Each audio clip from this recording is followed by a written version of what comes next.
LPS Honey and welcome to my Creator Academy lesson. Today I'm going to be teaching you how to make, take, and create the most eye-catching thumbnails and photos for your LPS content.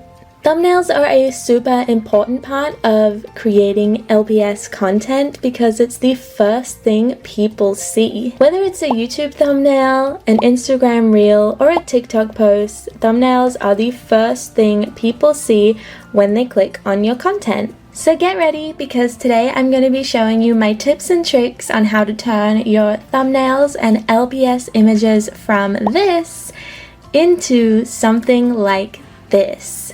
So let's get started with the items you're going to need to create your thumbnail image. The first and most important item you will need are your Littlest Pet Shops. These are going to be the center of your photos.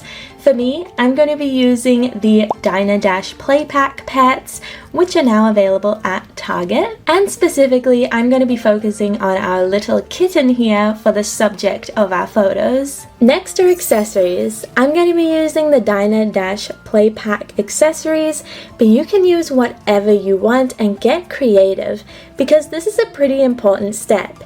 Accessories help your images look more filled out and lively. You can even make your own accessories, like this pearl collar made using some wire and beads. Thirdly, you'll need a backdrop, and for me, this is probably my favorite step.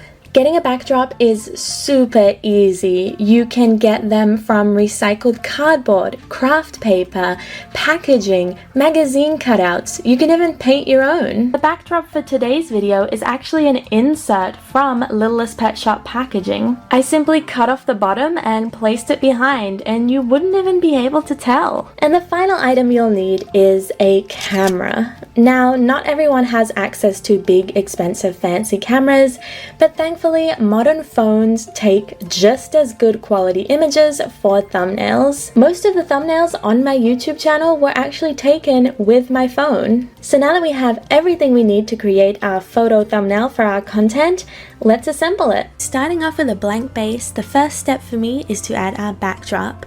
Like I said, this is recycled cardboard from an LPS package, and you can use whatever you have. Then it's time to fill up this backdrop with some furniture pieces. I'm using the included furniture from the Diner set, but you can use whatever you have available, whether it's handmade or your own accessories.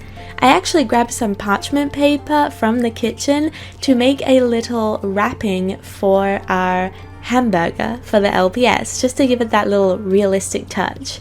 And I think it matched pretty well. I also love using these LPS cutouts from packaging as wall decorations. I think they're super cute. And of course, adding a few of my own little accessories here and there. And I cannot forget the iconic LPS laptop. Now we have our scenery, it's time to add our pets.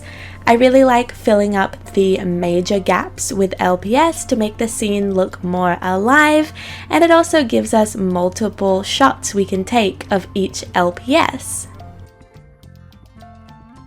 So our set is all complete and we're ready to take some photos. It's looking pretty bustling behind me, isn't it? Honestly, each pet is worthy of their own photo, but for the sake of this tutorial, I will be focusing on the kitten. Now all that's left to do is grab your phone and take some shots. When it comes to actually taking the thumbnail photo, make sure you take multiple. The perfect shot is never captured in one take, and this also gives you the freedom to try different angles, aspect ratios, and filters as well.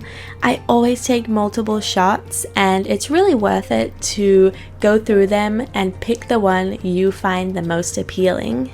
After you have your perfect image, it is now time to edit it if you'd like. It's not required, and sometimes I often just use the raw image and post them online. However, there are so many free editing softwares for phones, computers, and editing tools already built in to a lot of phones that you can use to add an extra bit of pizzazz to your images, such as filters and adding text. This isn't a mandatory step, like I said, but it's really cool if you want to add some extra detail, and I personally do recommend it. So, there you have it, how to make, take, and create your own LPS thumbnail or images for posting. I hope you enjoyed this tutorial and found it helpful, taking a peek into how I create my thumbnails. But of course, this is only the beginning. Creating LPS thumbnails and images all comes down to your creativity. Whether it's outdoor photos, making miniature scenes, or just showing off your latest Littlest Pet Shop, it's all about expressing yourself. And that's something I really love about Littlest Pet Shop and the LPS community. So get out there and start creating your own thumbnails and images and just have fun with it. Thank you so much for watching this video. I hope you enjoyed, and I hope to see you over on my own channel, LPS Honey. Until then, have a great day, and